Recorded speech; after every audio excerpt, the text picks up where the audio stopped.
Oi pessoal, bom dia, né? Ou boa tarde ou boa noite. Não sei que horas estão assistindo o vídeo, espero que estejam assistindo todas as videoaulas. Espero que vocês também estejam mandando suas dúvidas, né? Provavelmente nessa altura já estou começando a responder algumas dúvidas, já devo ter respondido algumas dúvidas. Na aula de hoje a gente vai dar continuidade ao assunto, certo? Então a gente estava falando na aula passada sobre os impactos que podem ocorrer no solo, né?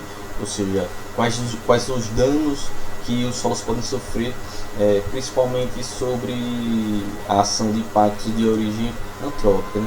Ou seja, aqueles impactos que são origem de forma direta ou indireta da ação, ou seja, da modificação do ambiente pelo ser humano, certo? Seja a partir das suas atividades industriais, seja a partir das atividades do comércio ou até nossas atividades domésticas, né? A gente viu lá, por exemplo, a questão da produção do lixo, né? É praticamente produzido por todas essas esferas da sociedade, inclusive a doméstica, e a gente viu lá os danos que o lixo pode causar ao solo, né? As transformações que podem ocorrer no lixo e nos seus componentes, e a gente viu algumas alternativas, né, para evitar isso, né? Então a gente viu as formas daquilo que chama de descarte de restos sólidos, né? O descarte de materiais sólidos, que é o descarte do lixo, né? A gente viu que antigamente era muito comum aqui no Brasil, ainda existe em algumas regiões, mas já existe lei para se acabar com todos eles, que são os lixões. Então a gente viu lá uma série de lixões, os danos que o lixão pode causar, e a gente viu algumas alternativas para os lixões, né? A gente viu lá os aterros sanitários, como eles funcionam, né? Onde eles podem ser implementados. A gente viu também as outras medidas, né? O aterro sanitário combinado com uma captadora de biogás, né? Para fazer a queima e às vezes produção de energia desse biogás. Esse biogás, ele, né? O gás ele é naturalmente produzido lá nos processos, nas reações químicas que acontecem, principalmente na degradação da matéria orgânica. Então, se ele ficasse só lá estocado dentro do chão enterrado, pode ser que ele se concentrasse tanto gás que poderia explodir, né? Então esse gás ele precisa ser drenado, e aí ele pode ser só eliminado utilizando filtros ou nas estruturas de biogás. Ele pode ser utilizado para produzir energia, por exemplo, esse gás que vai sendo produzido naturalmente. A gente falei também sobre a incineração do lixo, né? Uma possibilidade, né, da queima do lixo, mas como eu falei para vocês, dessas alternativas é a mais cara de todas, porque você tem que plantar uma série de filtros e tem uma demanda energética grande, ou seja, de consumo de energia para você estar lá fazendo a queima desse material, né, desse lixo, e seria mais caro, mas que também é uma alternativa. E aí também falei lá das outras alternativas, que era adotar a política dos 5 R's, né? A gente reciclar mais materiais, reutilizá-los quando for possível, repensar a nossa necessidade de consumo, recusar aquilo que não nos é necessário, e por aí vai, né? E a gente viu e reduzir o consumo também, né? Fala essa 4 R's. E aí também vimos uma maneira que pode ser implementada pelo comércio, principalmente pelas indústrias, que foi aquela lógica do ciclo de produção da logística reversa, né? Ou seja, naquela ideia de que quem produz é responsável por captar o lixo, os resíduos, os rejeitos, e no caso dos resíduos, reutilizar eles no próprio ciclo produtivo. Que assim, dessa forma, a gente diminui o lixo, a gente diminui a necessidade de extrair mais recursos da natureza, e é uma forma de produção mais sustentável, né? Então a gente forma um ciclo fechado, né? Uma cadeia produtiva fechada e não aberta como é hoje em dia, né? Onde quem produz, coloca no varejo, no comércio, as pessoas compram, depois descartam, e a gente vai só acumulando cada vez mais lixo, né? Então esses são alguns dos impactos que a gente viu, só para dar uma relembrada, porque às vezes vocês podem estar vendo os vídeos intercalados, né? Ciências, matemática, geografia depois, vai ver mais vídeos. Então estou trazendo aqui para vocês relembrarem um pouquinho, só para voltar a mente, um pouquinho dos conceitos que a gente viu de impacto sobre o solo. Na aula de hoje a gente vai dar continuidade sobre alguns impactos que atingem o solo, né? E vamos falar também dos principais, que são mais diretos ou indiretos, né? que são de ordem antrópica, mas também lá no finalzinho a gente vai falar sobre alguns impactos que ocorrem no solo que são naturais, certo? Então vamos aqui dar continuidade. Vamos falar primeiro aqui um pouquinho dessa imagem aqui. Essa imagem aí é uma área de mineração, certo? Então essa área aí, veja que ela é bem próxima de uma região de cidade, né? Essa área de mineração aí é no interior do Brasil, em Minas Gerais. Então a mineração, ou seja, eles vão perfurando o solo, fazendo escavações e vão retirando os minérios.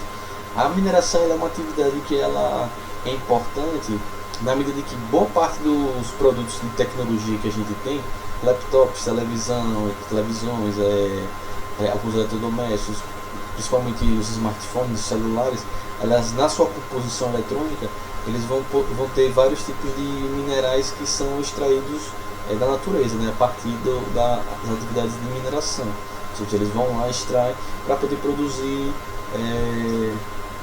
esses itens de tecnologia que a gente utiliza no nosso dia a dia, certo? Só que uma questão que é importante a gente salientar é que muitas vezes atividades desordenadas ou, como a gente pode dizer assim, predatórias das minerações, ou seja, da atividade de mineração, ela pode causar uma série de impactos socioambientais sobre todos, né? Então quando eu falo socioambientais é porque elas podem causar impactos sociais grandes, né? A gente consegue aqui, pelo menos aqui no Brasil, a gente já indica 2 casos que são bem recentes. O caso de 2015, que é o caso lá do município de Bento Gonçalves e lá de Mariana, né?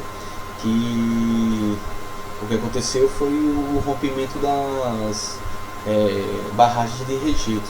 O que são essas barragens de rejeito? Na medida que eles vão lá extraindo os minérios, parte desses subprodutos desses minérios que são extraídos, eles não têm utilidade. Então eles vão sendo armazenados em grandes reservatórios, que não tem água, né? E esses rejeitos desses minerais tóxicos, às vezes são metais pesados, outros tipos de minerais que não vão ser utilizados, ou seja, que não é do interesse daquela produção. Então eles vão armazenando, e ali o que aconteceu foi dar ruptura dessas represas esse represamento desses rejeitos, né? E acabou levando ao impacto severo no meio ambiente, ou seja, a quase morte do Rio Doce, lá no caso de Mariana, né? Ou seja, aqueles rejeitos eles caíram no rio e mataram os peixes. Então boa parte das comunidades pesqueiras, né, que utilizavam a pesca como um modo de subsistência, ou seja, um modo de produzir o seu dinheiro, né, vender, comercializar para poder sobreviver, comercializar os peixes. Eles perderam isso, essa contaminação ela conseguiu atingir até o mar, regiões da praia lá no Espírito Santo, e várias pessoas acabaram perdendo sua vida, que acabaram sendo soterradas porque imagine um pequeno lago, um gigante lago formado por água, lama, metais tóxicos. Então esses metais eles adentraram no solo, eles contaminaram o solo. Então lá o solo não é indicado para a produção de alimentos, porque o solo está altamente contaminado por metais pesados, certo? E algumas pessoas morreram. No caso mais recente, que foi o caso de Brumadinho, esse foi mais grave ainda, e muitas pessoas morreram, desde funcionários da empresa, no caso foi a Vale do Rio Doce, até várias pessoas que moravam no entorno das barragens de rejeitos, né, dos locais lá da mineração, acabaram perdendo sua vida. Muitas pessoas até hoje não foram encontradas, e o impacto social e ambiental foi muito grande. Ou seja, por mais que a extração dos minérios ele seja importante na produção dos aparelhos tecnológicos, né, que a gente utiliza no nosso dia a dia, que facilita a nossa vida, é importante tentar buscar, lá como nos objetivos do desenvolvimento sustentável, formas mais viáveis de extração e de utilização desses recursos. Então uma das coisas importantes é a ideia da aplicação que eu falei na aula passada da logística reversa. Ou seja, se boa parte dessas empresas que extraem esses recursos, que vão lá para a indústria para produzir esses aparelhos, se elas fossem responsáveis por captar de volta esse lixo, né, esse resíduo produzido após as pessoas utilizarem esses recursos, esses bens de consumo que não tem mais serventia, se a própria indústria fosse responsável de coletar isso, não fosse parar em lixões ou em aterros sanitários, boa parte daquele material ele poderia ser reutilizado para produzir novos aparelhos tecnológicos e não simplesmente descartados como lixo, né? Então, se você reutilizasse mais, se implementasse com força a lógica do ciclo de logística reversa, boa parte da necessidade de extrair novos minerais para produzir mais aparelhos, ela diminuiria, certo? Então não teria necessidade, porque você reutilizaria boa parte dos componentes dos minerais que ainda estavam presentes naqueles aparelhos. Então a gente não teria necessidade de fazer essa extração tão predatória e às vezes até desordenada, né? Porque esses acidentes aí não foram acidentes naturais, né? Eles foram acidentes que ocorreram devido da própria natureza do empreendimento e da falta de cuidado com aquilo que estava sendo feito.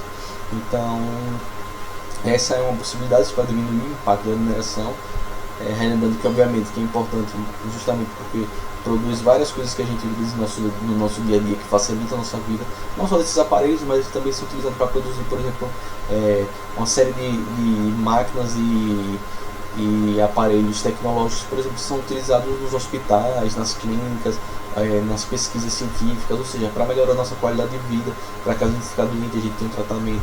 Então essa indústria é interessante. Agora mais interessante é a gente buscar formas para diminuir essa exploração desenfreada sobre os recursos naturais, porque lembrando lá que a gente conversou lá na primeira videoaula que todos os recursos da natureza eles são finitos, ou seja, eles são limitados, eles têm um fim. Então se a gente não permite que os ciclos naturais eles se completem e que se renovem esses recursos, se a gente for extraindo, se a gente for interferindo de forma desordenada, aqueles recursos vão acabar e aí a gente não vai poder realmente utilizar eles para produzir novas coisas, né? Então a ideia da logística reversa, a ideia da diminuição do consumismo, assim, do consumo desordenado, do consumo de bens que a gente não tem necessidade na nossa vida, né? Realmente é uma necessidade verdadeira na nossa vida, ou seja, repensar a nossa forma de consumo, repensar aquele que conversei na aula passada também com vocês sobre o processo da obsolescência programada, né?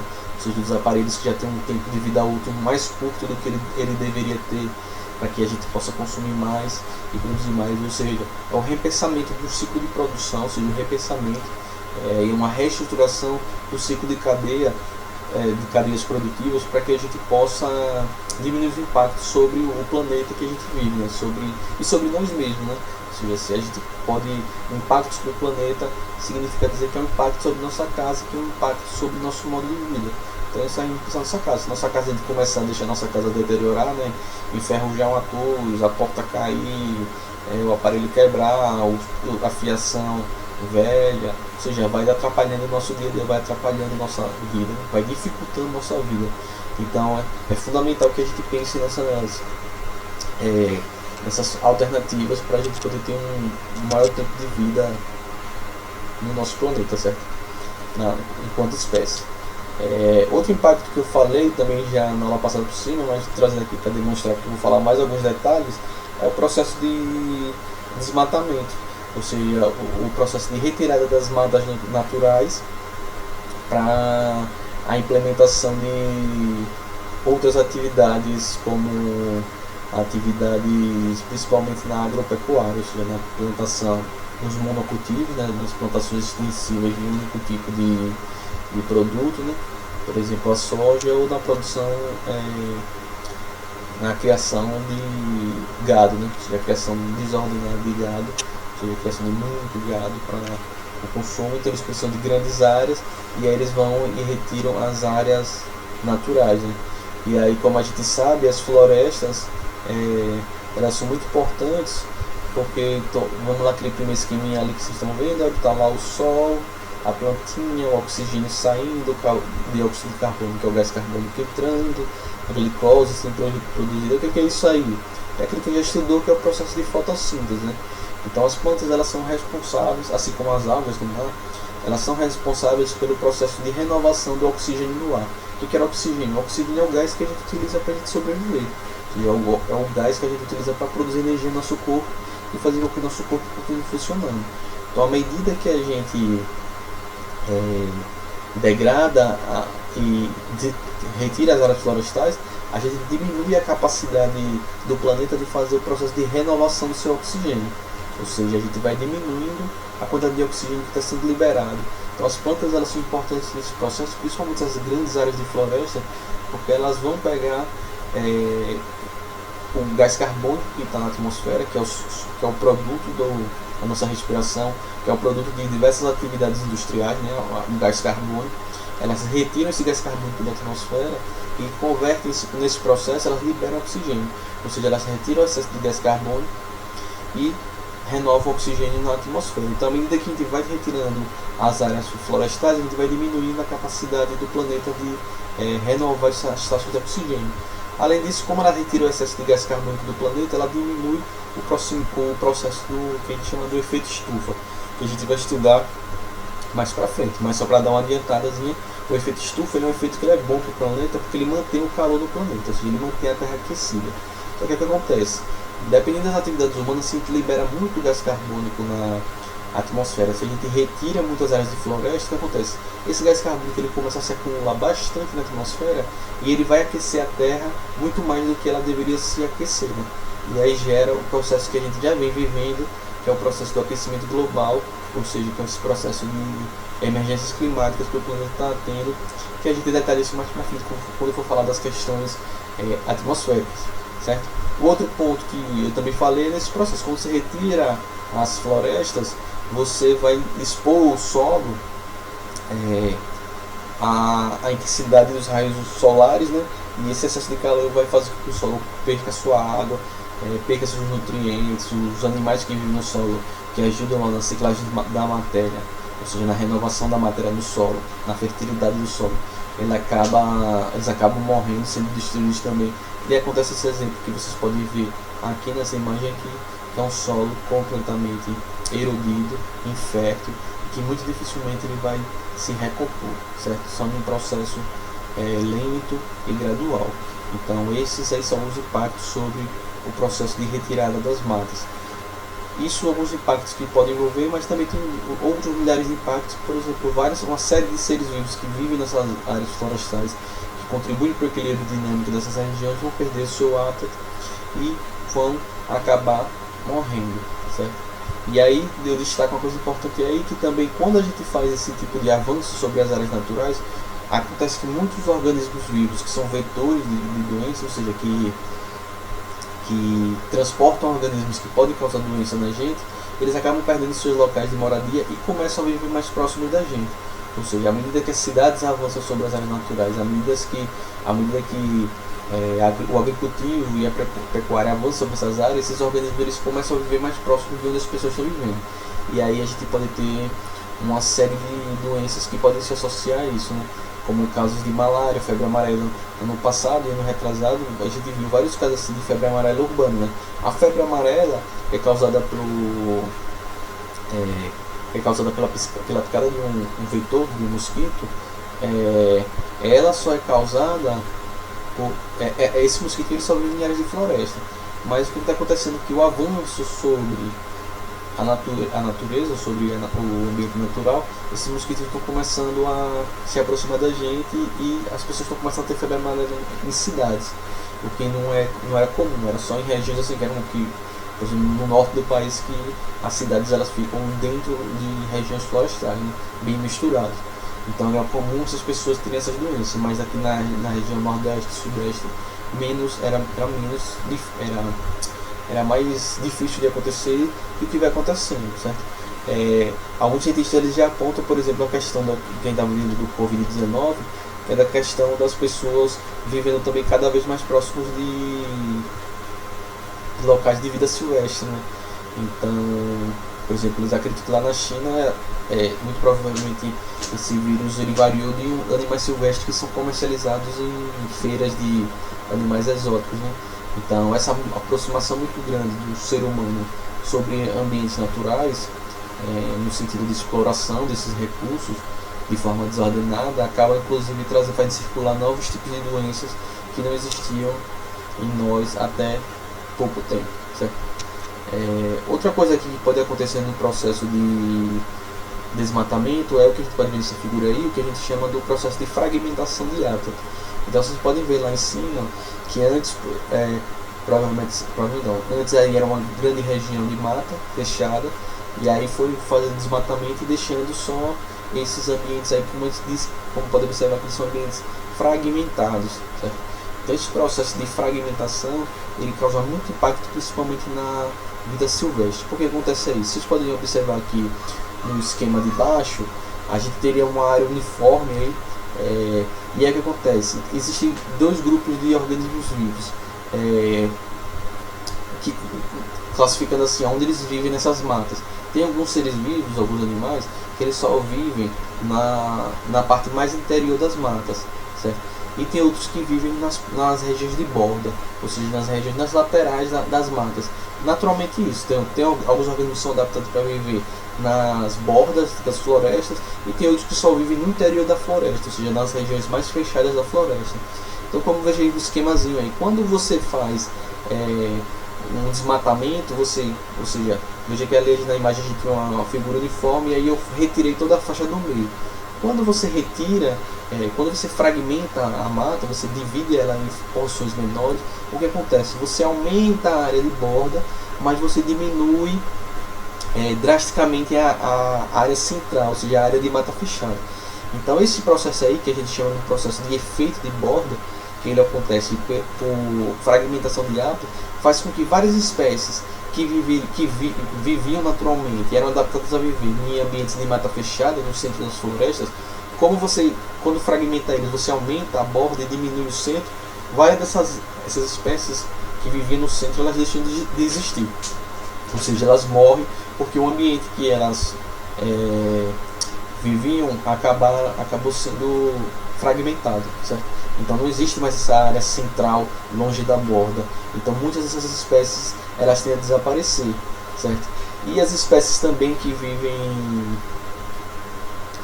em área de borda, elas também vão ficar cada vez mais expostas, né? Então esse processo de fragmentação ele pode acontecer num desflorestamento para a construção, por exemplo, de rodovias, para a construção de áreas de agricultivo, para construção de áreas de pecuária, para aumento de cidades, certo? Então esse processo desordenado, ele pode ocasionar esses probleminhas aí de perda de hábitat, certo? Ou seja, os organismos que viviam no centro não existem mais, porque você aumentou as bordas das áreas florestais, e o aumento das bordas florestais, elas diminuem o tamanho dessas regiões de mata fechada central. Tem algumas medidas que podem diminuir os efeitos da fragmentação de hábitat, que é, por exemplo, a construção de corredores ecológicos, ou seja, você conectar com áreas de floresta esses fragmentos que estão dispersos. Mas a questão da construção desses corredores ecológicos, ele não é uma solução, por exemplo, para a questão da diminuição das áreas centrais das matas, né? Ali você perde. Mas os corredores ecológicos, eles são interessantes porque eles vão fazer com que os animais que vivem nesses fragmentos desconectados, eles tenham corredores onde eles possam transitar de um ambiente para o outro, e assim eles podem se reproduzir e aumentar a variabilidade genética, certo? Essa partezinha espero que vocês tenham entendido. Então aqui ele trazer um esqueminha aqui, fragmentar hábitat é perder biodiversidade, né? Então você tem lá o efeito de borda, vocês vejam lá o distanciamento do centro à borda, então vai ter aqueles animais que vivem nesse centro, certo? Então veja que eles têm um distanciamento maior, e aí quando você fragmenta esse ambiente, se você divide ele em porções menores, você diminui a distância do centro para a borda, e aí você aumenta esse efeito de borda, e esses animais que viviam no centro dessas regiões, que estavam mais distantes da borda, eles vão acabar sofrendo. Então aqui a gente tem outro esqueminha aqui para facilitar o entendimento de vocês sobre o que significa fragmentar hábitat e consequentemente perder biodiversidade, ou seja, perder diversidade de espécies. Aqui a gente tem outro probleminha que pode acontecer com o desmatamento, mas no caso aqui com o desmatamento do que a gente chama das matas ciliares. O que são as matas ciliares? São as regiões de mata que ficam nas margens dos rios, na margem dos corpos d'água. Então o que pode acontecer? As raízes dessas plantas que vivem nas margens desses rios, elas conseguem segurar a terra, ou seja, elas funcionam como se as raízes fossem uma mão, e essa mão ela segura a terra e prende o solo. E aí ele impede que o solo ele se solte das margens e ele caia dentro do rio, certo?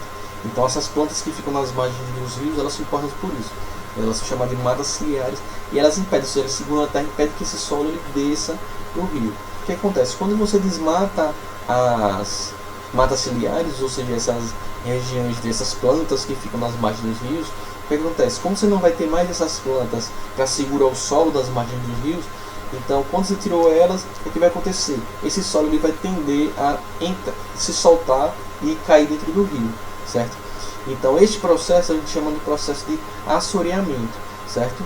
Então quando vai chovendo, a água da chuva, o vento, ele vai empurrando esse solo que não está mais fixado pelas raízes das plantas para dentro dos rios. Então ele vai soterrando o rio, então ele vai fazendo o rio ficar cada vez mais raso, e em alguns casos vai ter tanta areia que aquele rio ele vai ficar completamente soterrado, ou seja, ele vai bloquear o caminho do rio e ele vai interferir numa série de fatores biológicos, ou seja, na diversidade da vida. Uma série de organismos podem morrer por isso, que você vai diminuir a profundidade do rio, até às vezes até bloquear ele completamente. Então você primeiro vai matar aqueles organismos que vivem nas regiões mais profundas do rio, e depois você vai interferir completamente na cadeia produtiva desse sistema. E ele também é um dano também porque as pessoas também utilizam, ou seja, os rios, a gente utiliza a água doce para a nossa vida, para alimentar animais, no processo de produção de animais, para a irrigação das nossas plantações, para a produção dos nossos alimentos. Então se a gente faz esse processo aí de desmatamento de matas ciliares, a gente acaba ocasionando um processo de assoreamento e um processo de morte até dos próprios rios. Outra coisinha que é importante, muito importante ligar nas florestas, e aí eu vou dar o exemplo da floresta amazônica, é o que a gente chama dos rios aéreos ou rios voadores. Então o que acontece aqui especificamente no Brasil? Então o calor na região equatorial, ela vai fazer o que? A evaporação da água do mar, certo? Então a água do mar vai evaporando naqueles processos naturais que se já criaram no sexto ano do ciclo da água. E acontece, os ventos, sigam lá setinha lá, vocês estão vendo lá, calor equatorial, evaporação do oceano. Então os ventos dessa região, elas vão levar esse vapor de água, essas nuvens que vão se formar, lá para a região norte do Brasil, para a região amazônica. E aí o que acontece?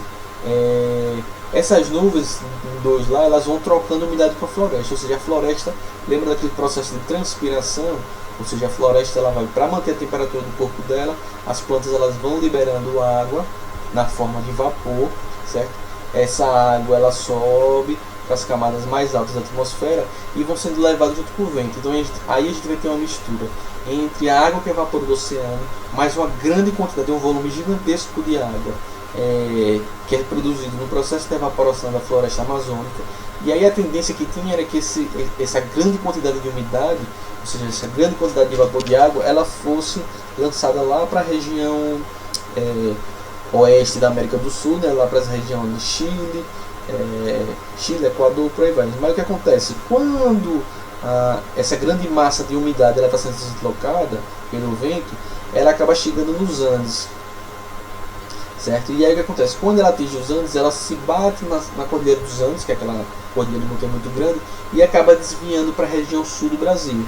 Então quando ela atinge lá as baixas temperaturas dos Andes, ela desvia a sua rota e começa a se formar o que chama de cabeceira de chuvas do Amazonas. Então essa chuva ela desce e vai para a região sul e sudeste do Brasil. Então boa parte da umidade, ou seja, boa parte das chuvas que abastece os reservatórios de água no sul e sudeste, que serve para molhar lá as plantações, né, agricultivo que tem lá, e serve para abastecer os rios daquelas regiões. Boa parte dessa água, a grande maioria dessa água, ela vem do processo de transpiração da Amazônia e do processo de vaporização ou de evaporação lá das regiões dos mares lá no norte do país. Ou seja, então por isso que eles chamam de rio voador, ou seja, porque é uma quantidade gigantesca de água que vão se deslocando para a região sul do Brasil. E acaba que esses rios aéreos ou rios voadores eles vêm perdendo a sua intensidade devido ao processo de desmatamento. Então, quanto mais você desmata a floresta amazônica, menos árvores vão ter lá, consequentemente, menor vai ser o processo de transpiração, ou seja, de liberação de água na forma de vapor, e consequentemente você vai ter uma menor quantidade de chuvas no sul do país. Então, você vai ter um desabastecimento de água lá. Esse é o fenômeno que chama de rios voadores, ou seja, os rios que eles não correm no solo, eles correm na atmosfera e eles estão extremamente ligados à presença das florestas, e principalmente a presença da floresta amazônica, certo? Outro impacto que está também associado às florestas é o impacto das queimadas, né? As queimadas elas podem acontecer por fatores naturais. Então, o processo de aquecimento, um raio que atinge uma floresta, ela pode iniciar esses processos de queimadas naturais, né? Que elas podem ser de grande ou de menor escala, mas como eu já tinha dito, quando as queimadas, quando os impactos são naturais, a capacidade de resiliência, ou seja, a capacidade de restauração do ambiente é mais rápida, é mais eficiente. O problema é quando a gente tem, por exemplo, queimadas criminosas causadas pelo ser humano para destruir aquelas áreas de floresta e avançar ilegalmente as suas faixas de território, né? Ou pode acontecer também no processo de queimadas controladas de áreas de agricultura. Então, por exemplo, da cana-de-açúcar, então ele se queima e facilita na hora de limpar aquela área para um novo plantio.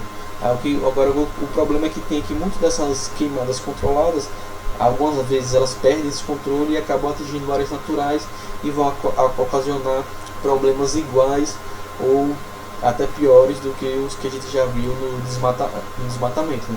Como a queimada ela vai destruir as plantas, então de uma forma indireta ela vai estar também desmatando, né?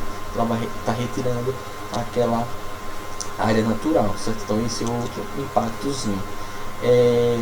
Então outro impacto natural que pode acontecer, e aí pode ser natural ou antrópico, é que a gente está vendo esse esqueminha aqui, que a gente chama dos processos de erosão ou dos processos de intemperismo. O que esses processos de erosão podem acontecer?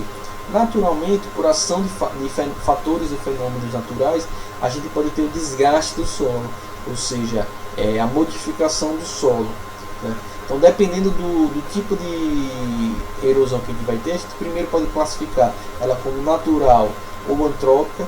Então, antrópica é quando a gente tem um problema de erosão do solo, ou seja, desgaste de modificação do solo a partir da influência do ser humano, ou seja, da ação humana, e os naturais que acontecem por fenômenos naturais. Então a gente está aqui um pouco do caso de cada um. Então, por exemplo, as erosões que a gente chama de fluviais são as erosões ou modificações do solo que ocorrem por ação das correntes dos rios. Ou seja, à medida que os rios eles vão passando, eles vão correndo nos seus córregos, né? Eles vão alterando o solo ao seu redor. Então, toda vez que o solo se modifica por ação das correntes dos rios, a gente diz que é uma erosão do tipo fluvial. Já a erosão do tipo pluvial, que vocês podem ver no esqueminha, elas acontecem pela ação das chuvas. Então, à medida que a chuva, a água vai atingir o solo, ela vai se filtrando, o solo vai entrando no solo, ela pode ir modificando o solo e fazendo com que o solo vá se degradando com o tempo ou vá até se modificando, certo? As erosões naturais elas podem acontecer de forma mais lenta e gradual. O outro tipo que a gente tem ali é a erosão do tipo eólica. Eólica significa dizer que ela é uma erosão causada pelo vento. Então o vento ele vai fazendo com que o solo vá se modificando, ele vai passando e vai alterando a modificação a estrutura do solo, né? Isso é bem mais fácil de ver, principalmente nos fenômenos de dunas, né? Então às vezes as dunas elas vão alterando de lugar na paisagem, porque o vento ele vai fazer com que a areia vá sendo arrastada de um lugar para o outro. Outro tipo de erosão natural é a erosão marinha, ou seja, que vai ser ocasionada pelas forças da água dos mares e oceanos, da água salgada, né? Então, à medida que o mar avança, se a maré sobe, a maré diminui, ele vai alterando o solo, suas propriedades, suas características. Outra erosão natural é a erosão glacial, ou seja, a partir do gelo. Então, quando a partir do degelo de regiões que tem presença do gelo, né? As regiões glaciais, nesse processo de congelamento e descongelamento da água, ou seja, nesse processo de mudança de estado físico da água, ele pode ir junto, levando a alterações do solo dessas regiões. E as antrópicas são inúmeras. Então, por exemplo, quando eu citei lá o caso do assoreamento dos rios, é um tipo de erosão que ela é causada pela ação do ser humano. Então você retira as faixas, as matas ciliares que prendiam o solo, então a retirada dessas matas ciliares faz com que o solo se modifique, e aí diretamente pela ação do vento ou da chuva faz com que esse solo se desloque para o leito dos rios. Também tem casos de erosão antrópica quando a gente também retira as matas que tem no esqueminha aí, as matas das regiões íngremes, né, de morros e montanhas íngremes, às vezes ou para a construção de casas desordenadas ou para a construção de uma estrada, rodovia, alguma coisa assim. E aí o que acontece, como essas áreas ficam desprotegidas, sem as raízes das plantas para fixar esse solo, ele pode ser ele se soltar, erodir, ou seja, ele se danificar, se alterar, e pode causar uma série de problemas, né?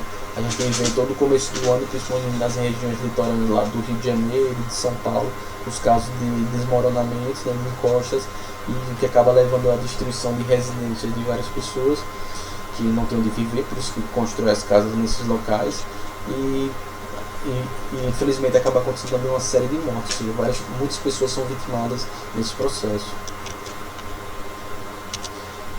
Então aí a gente viu um pouco dos outros impactos que afetam o solo, certo? Então vemos vários deles.